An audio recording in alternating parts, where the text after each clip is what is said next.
भगवती विंध्यवासिनी आद्या महाशक्ति है। विंध्याचल सदा से उनका निवास स्थान रहा है। जगदम्बा की नित्य उपस्थिति ने विंध्यगिरि को जागृत शक्तिपीठ बना दिया है। विंध्यवासिनी या योगमाया माँ दुर्गा के एक परोपकारी स्वरूप का नाम है। उनका मंदिर उत्तर प्रदेश में गंगा नदी के किनारे मिर्जापुर से 8 किलोमीटर दूर विंध्याचल में स्थित है। माँ विंध्यवासिनी देवी को उनका नाम विंध्य पर्वत से मिला और विंध्यवासिनी नाम का शाब्दिक अर्थ है वह विंध्य में निवास करती है। जैसा कि माना जाता है कि धरती पर शक्तिपीठों का निर्माण हुआ जहाँ सती के शरीर के अंग गिरे थे, लेकिन विंध्याचल वह स्थान और शक्तिपीठ है जहाँ देवी ने अपने जन्म के बाद निवास करने के लिए चुना था। मान्यता अनुसार सृष्टि आरंभ होने से पूर्व और प्रलय के बाद भी इस क्षेत्र का अस्तित्व कभी समाप्त नहीं हो सकता। माँ विंध्यवासिनी का जन्म श्रीमद् भागवत पुराण की कथा अनुसार देवकी के 8वें गर्भ से जन्मे श्री कृष्ण को वसुदेव जी ने कंस से बचाने के लिए रातों रात यमुना नदी को पार कर गोकुल में नंद जी के घर पहुँचा दिया था तथा वहां यशोदा के गर्भ से पुत्री के रूप में जन्मी आदि पराशक्ति योगमाया को चुपचाप वे मथुरा के जेल में ले आए थे। बाद में जब कंस को देवकी की 8वीं संतान के जन्म का समाचार मिला तो वह कारागार में पहुंचा।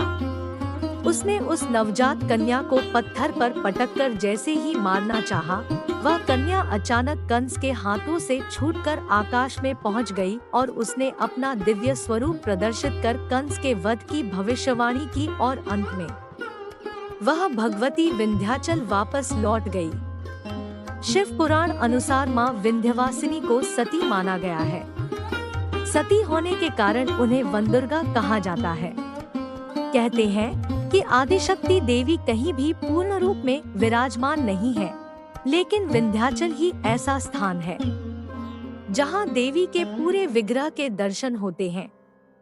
शास्त्रों के अनुसार अन्य शक्तिपीठों में देवी के अलग अलग अंगों की प्रतीक रूप में पूजा होती है।